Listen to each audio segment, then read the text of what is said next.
Qu'est-ce que le rétrécissement aortique ? Le rétrécissement aortique est le type de valvulopathie la plus fréquente dans les pays développés, et elle touche particulièrement les personnes âgées de 65 ans et plus.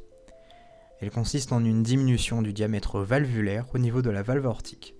Son diamètre normal est de 3 à 4 cm, et son rétrécissement diminue son calibre en fonction de sa gravité, allant de léger à sévère, ce qui provoque l'obstruction à l'éjection du sang du ventricule gauche lors de la systole.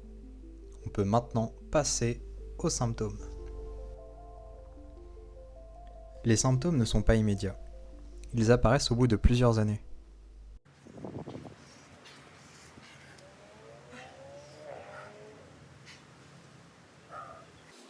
Donc là, je suis en train de faire une dyspnée d'effort. Donc c'est-à-dire que j'ai du mal à respirer, mon rythme cardiaque s'accélère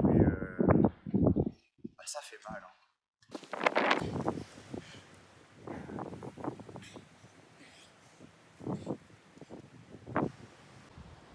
Et ça, c'est une syncope d'effort. Pause. Une syncope d'effort, c'est une perte de connaissance. On peut passer aux causes. Ce rétrécissement peut être provoqué par une malformation congénitale, la biguspidie congénitale. On aura 2 feuillets au lieu de 3. Mais on peut aussi avoir des calcifications, c'est-à-dire une accumulation anormale de dépôts de calcium dans notre valve aortique. Mais on peut aussi avoir des maladies inflammatoires. On peut maintenant passer au diagnostic. Le diagnostic repose sur l'examen clinique et l'échocardiographie. En effet, lors d'une visite chez le médecin, ce dernier, afin de confirmer la présence du rétrécissement, demandera au patient de se mettre dans une position assise, penchée vers l'avant et d'expirer.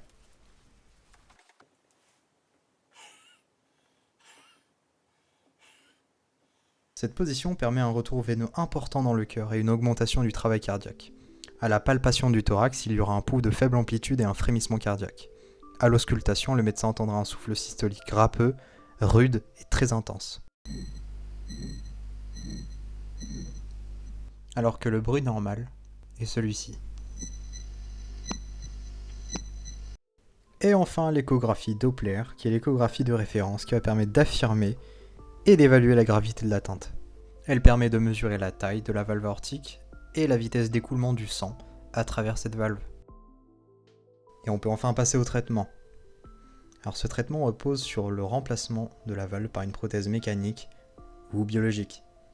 Cette prothèse mécanique impose un traitement anticoagulant à vie, mais à une durée de vie quasi illimitée.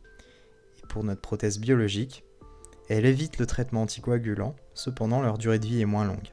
Et elle est prescrite pour des patients âgés de plus de 65 à 70 ans.